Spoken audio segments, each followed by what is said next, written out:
What's up, everybody? Jeff in Control Robinson here, and I'm going to do a video today, one that's been due for a while now, talking about how to get involved into Warhammer 40k, and this is going to cover everything. So just as a roadmap, I'm going to be talking about how to get into 40k in terms of the hobby, how to get into it in terms of the reading, and the gaming. I'm going to talk about doing it on a budget. Excuse me. Wow. Very professional of me. And then I'm also going to talk about how to get into it just in general. So this is going to cover everything. I'm a talky, wordy guy, so this video might go a little bit long, but no much longer than any of the other videos that we've done. So 30, 40, 50 minutes or an hour, 5 hours, I don't know. But we're going to cover everything about in my world and how I recommend getting into 40K. And in the comments section, I'd love it if you have any questions. If there's something you feel like I didn't cover, let me know and I can happily answer them there. I'm sure a lot of you will give your feedback on your experiences. But I do want to do one thing before we get started. So when posed with the question, how do I get into 40K? Let's just get this out of the way. Let's just do this real quick so that we're not completely flooded with the same joke or the same iteration of a similar joke. It can go as follows. How do you get into 40K? Grab all your money and set it on fire. Any joke about losing all your money. There we go. Let's do it. Okay. Now we did it. We got that joke. I'm sure yours is better. I'm sure there's more funny ones. Let's put it aside. Okay. Let's move it in. So like I was saying to roadmap, we're going to cover three things. And I'm going to do it in the following order. I'm going to do hobby, reading, then gaming. I'm going to start with hobby. So first and foremost, in the hobby area. So there's a lot of people who are like, I've heard of 40K. My friends do it. It looks cool. I've seen it online. But man, is that a daunting wall of information and knowledge to try and jump over or get involved with. And it's just so daunting that a lot of people don't do it. So with the hobby, my recommendations are a few things. First and foremost, this is one of the most social and fun things you can do. If you're getting into it, I highly recommend you grab a brother, a sister, a cousin, a friend, an acquaintance, a work partner, whatever. Just somebody else and say, hey, do you want to dive into 40K with me? I'm sure it's more involved than that. You guys probably talk quite a bit about it because it is a commitment. But if you could do this with somebody else, that's a lot better. Is it the only way to get into 40K? Absolutely not. It certainly is not. In fact, I'll talk about my own experience here in a second with that.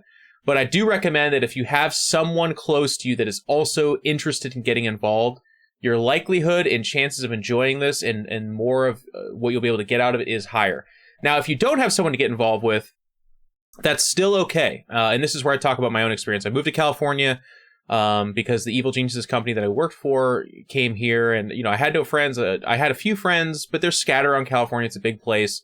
But one of the first things I did is I looked up my local local gaming store, FLG, which is also Frontline Gaming, lol. And I said, hey, I've got some stuff I want painted and I'd love to talk about Warhammer. They said, sure, come on in. I went down to Martinez, California, this terrible hole in the wall, single room, just raggedy ass Warhammer shop. It sold a lot of stuff, but mostly Warhammer. And long story short, I ended up making some of my best friends in the whole world. Reese and Frankie are two guys that I love and are near and dear to my heart. And I met them through Warhammer. I met them just because I was like, I want to play some games and I want to play with some people. So I put myself out there. So that's the second part here, and that's my own experiences. If you don't have someone to do this with, one of the best things about Warhammer 40K is it's everywhere. It's more or less. It's more in some places, less in others. But you can't go to a state or country where there's not some presence of Warhammer 40K. And like I said, now for some people it's like, that's not true, Jeff. I'm on a farm. And it's 700 miles to the nearest. It's like, okay, look, yeah, you're right. In that case, I guess you're tough out of luck. But for most people, there are options. So get to your store, and there's so much information. But I guess the point under the premise of you must do it with somebody else, that's not true. It's just better to do it with somebody else. But even if you don't have somebody to do it with, you're going to want to socialize. Okay, so go to your local store, start asking questions, start hanging out, start talking. Say, when's a game night? You know, can I ask you some questions about Warhammer? You would be surprised how passionate and how excited people are about someone else coming into the game and asking questions. And they, more often than not, will want to share it with you. They will work hard to make it so that you enjoy what you're doing. That is absolutely the case. So feel free to do that. So do it with a friend, or find, go to your local store. That's my second piece of advice. And then kind of the next question is, people are like, okay, cool. So I've gone to my store. I'm talking to people. What am I doing? What am I looking for? Well, the hobby aspect of the game has a ton of different armies, a ton of different races. You can play competitive. You can play fluffy. You can play friendly. You can play narrative. There's all these different ways to play. And that too can be daunting. So just getting involved in the game, I want to talk about the baby steps of looking into it. And then where do you go from there? So when considering Warhammer 40k and you're just poking around, like I said, start talking to your friend. But the other things you can do too, and you're going to hear this advice a lot, go to the website Lexicanum. It is essentially the Wikipedia of Warhammer 40k, and just start clicking around. You can Google Warhammer 40k. That'll bring up different things. So if look up Space Marines, look up Tyranids, look up Necrons. Read a bit of the fluff, read a bit of the lore. There's so much out there. There's 30 years of history with this beautiful game, and there's so much out there. Just start reading up on it. If that leads you to something where you're like, holy cow, I love Chaos Space Marines, then sure, start looking into them a little bit. When you go to the store, start looking at some of the models, start asking questions, but just allow the free website, Lexicanum, to percolate your interest there. And then if from there you kind of rabbit hole off into looking up different fluff and that kind of thing, do that. The big part of the reason why I recommend this, by the way, is because the rule of cool is going to be one of the main pillars that carries you through Warhammer if you do go down this road. A lot of people, one of the first questions they ask is like, what's the best race? What's the race for a beginner? What is the race that wins the most? Do not ask these questions. One of the great things about Warhammer 40k, specifically in the 8th edition, is every army, every race has more or less very viable options and competitively can be good. Obviously, there's more some than others, but believe me when I tell you, jumping fresh into Warhammer 40k and just looking for what's the most powerful and what's going to win the most is not going to carry you through. You need to love your models. You need to look at them and be like, this is the coolest shit I've ever seen in my life. And then from there, let the hobby grow around you. This game is so badass and so cool that it is going to be your love for the aesthetic and history and lore of your army that gets you to spend hours painting them, hundreds, if not thousands of dollars to buy it all up and to add to your collection. The other piece of advice I have here in this part too is use GW's website. So looking at those models, going into your store, not the best thing to do. The really cool thing about GW's website is you can go to it and it actually lets you click on an army. It lets you click on the newest models, but you can actually drag over a looking glass and look really closely at all of their models. So it's really fantastic that way. So again, just look up gamesworkshop.com. It's a gigantic website where a lot of people, spend a lot of money. So you'll be able to find it. So those are the baby steps, pieces of advice I have for getting into the hobby aspect of the game. The kind of next gradual step from there is a lot of people are like, okay, that's cool. I'm interested. I like such and such race. Now what do I do? Well, there's a couple different things that you have to kind of come to grips with and be comfortable with. It can be an expensive hobby. So if that's a problem for you, there are ways to do this on a budget. But the bottom line is, at the end of the day, you will be spending several $100s at minimum. So if someone's like, well, I don't know if I'm having dinner tomorrow, Warhammer 40k is probably not for you. But it has a bit of a reputation for a lot of people who are like, I lost so much, I spent so much money. And yes, that's all true for various different people, but don't let that intimidate you. You don't have to do it that way. Right now, there are all kinds of Facebook groups based around sharing and not sharing, but secondhand stores where you can buy models cheap. People getting in and out of the game, people getting out of an army, that kind of stuff. You can pick up those armies pretty inexpensively. The next thing to check out is eBay or an eBay-like place. I personally use eBay. That is also a place where you can find models very inexpensive.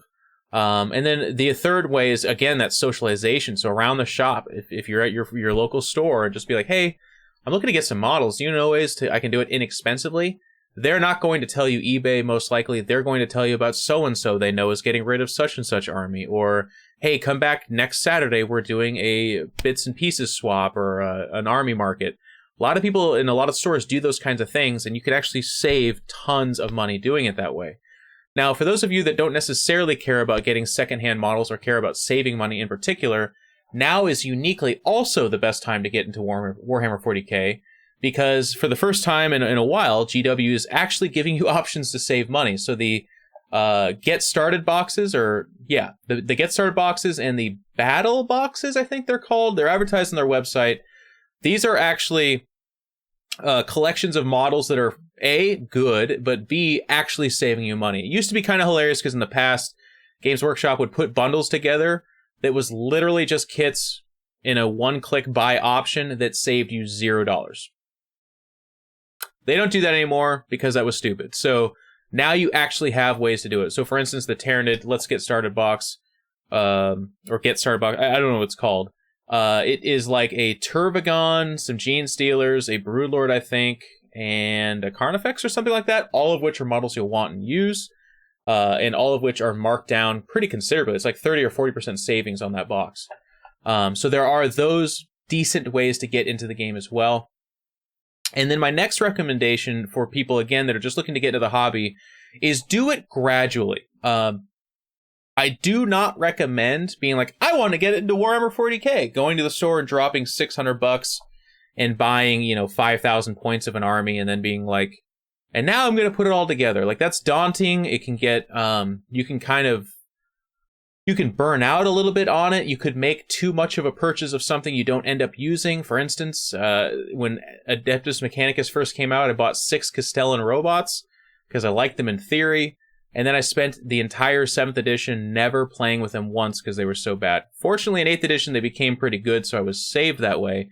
And in general, 8th edition is pretty good because most of the models are on some level competitive, which means they're very much so playable. So that problem I just described is a little bit of a thing of the past, but I still recommend getting into it kind of gradually, because then you're going to want to kind of build your army around this too. So if your army has a codex out or something like that, you'll want to buy the codex, ask some people a little bit more involved, but also buy the models you think look the coolest. That's also important. But for instance, I again think you shouldn't spam, because if you're like, I love Tyrants, I think Hive Tyrants and Terrans are amazing, and you buy like 9 of them, you're never going to play with 9 of them. So that would be a bad purchase. You want to be semi-informed, and again, that's where you kind of ask your friends, ask the people at the store for some advice, and then you can ask the online community. We'll get to that in a second. But that too is another way to save money in Warhammer 40k. And then just beyond that, buying up your hobby. A big part of the reason why I do recommend buying it kind of gradually, 2 or 3, maybe 4 kits here and there, is because they're not going anywhere. They're not selling out. The game is not dying. It's actually growing at a rate faster than it ever has before. So you're looking at a game that you can patiently get involved in and move at your own pace, and it will still be there for you, which is not guaranteed in the tabletop world. In fact, it's quite the opposite typically. So that's kind of getting into the hobby. Let me take a drink real quick. And this is unedited. That's what we do. Just drinking the blood of 1,000 consumed people from the Tyranids or something. I don't know. So in this section too, I kind of want to talk about why the hobby is so good to get into. And it's a little bit lopsided. I wish I would have put this at the front of the video, but that's okay. So 40k, part of the reason I think it's so incredible, and part of the reason why you should get involved in terms of the hobby, it's everywhere.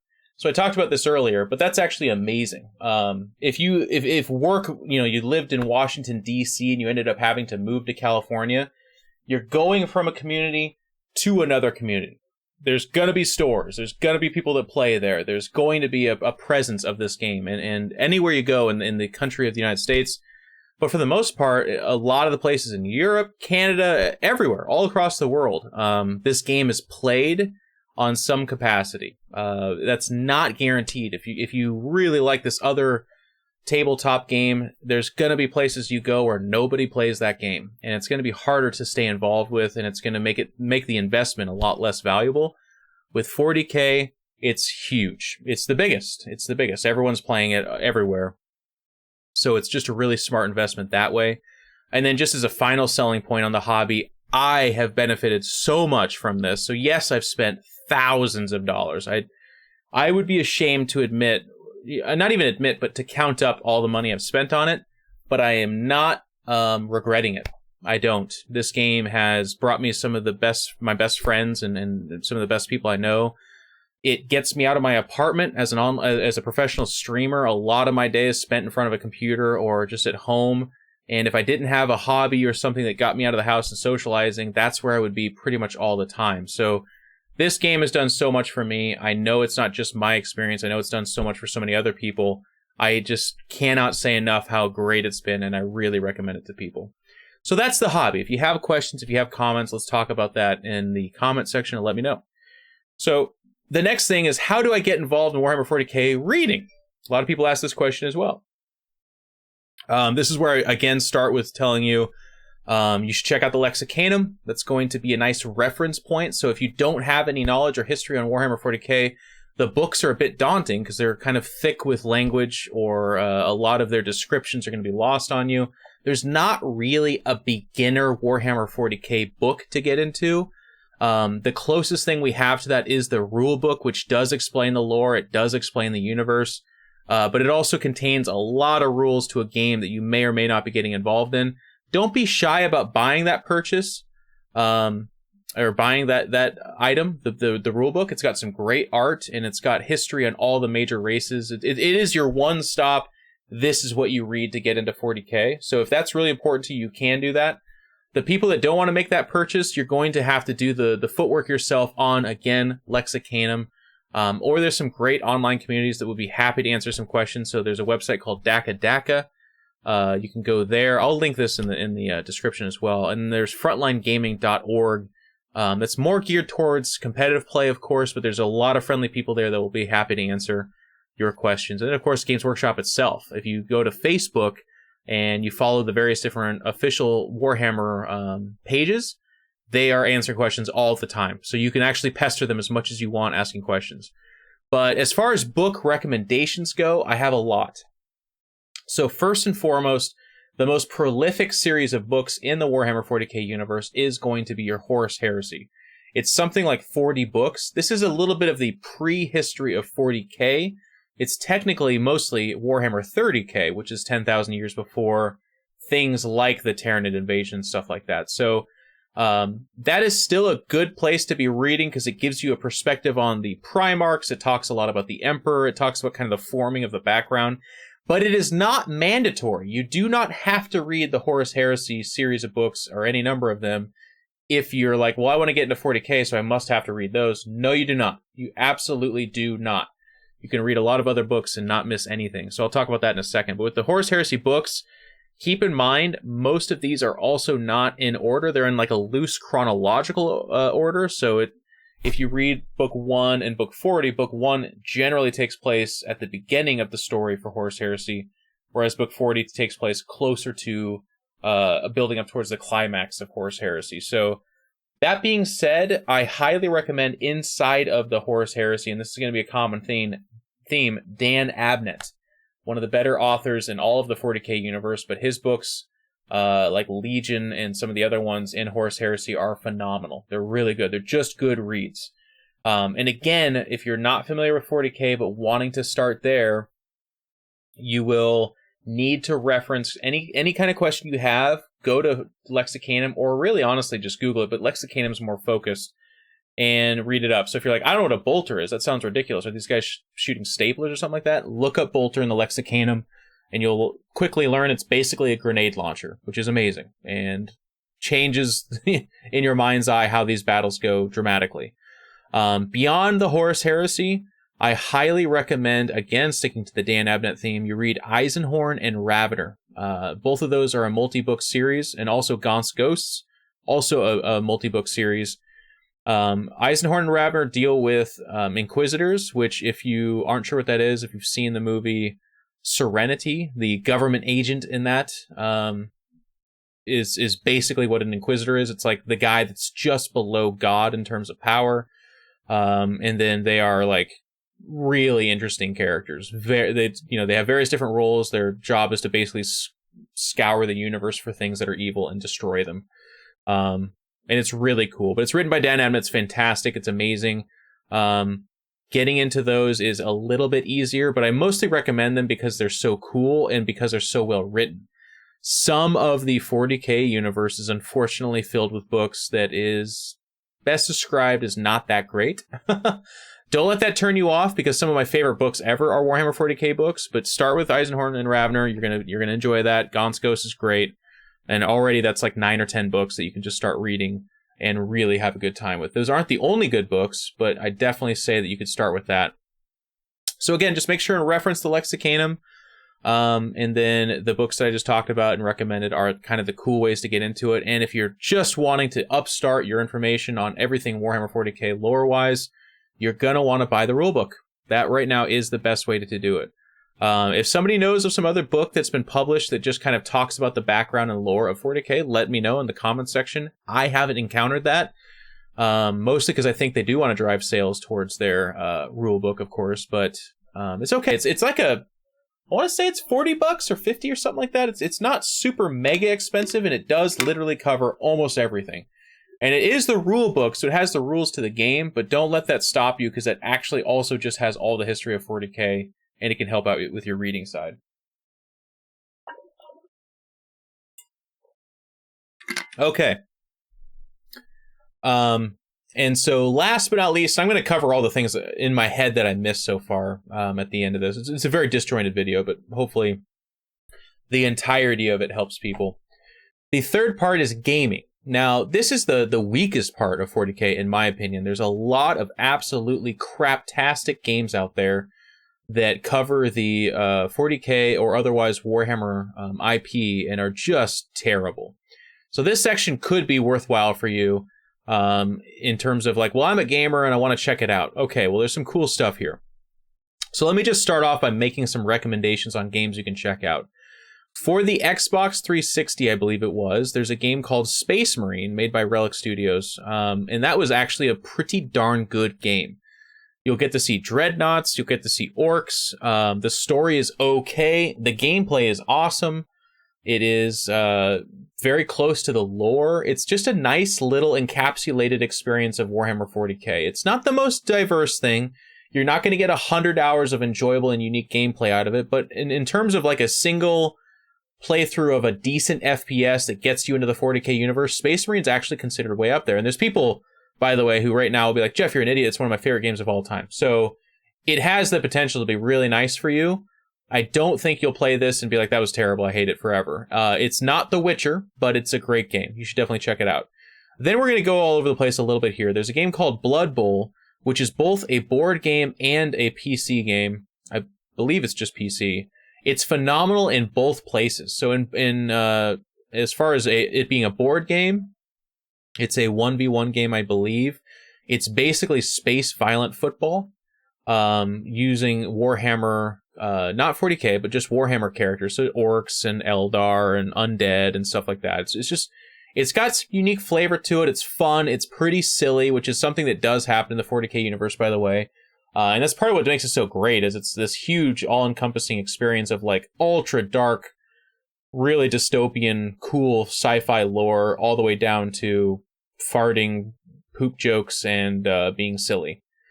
And it has all of it. So this is a little bit more towards the silly, but it's just also a great game. And speaking of board games, you can also check out Space Hulk, which is a classic. But this is Space Marine Terminators against Gene Stealers in a kind of survival board game. It's you against somebody else.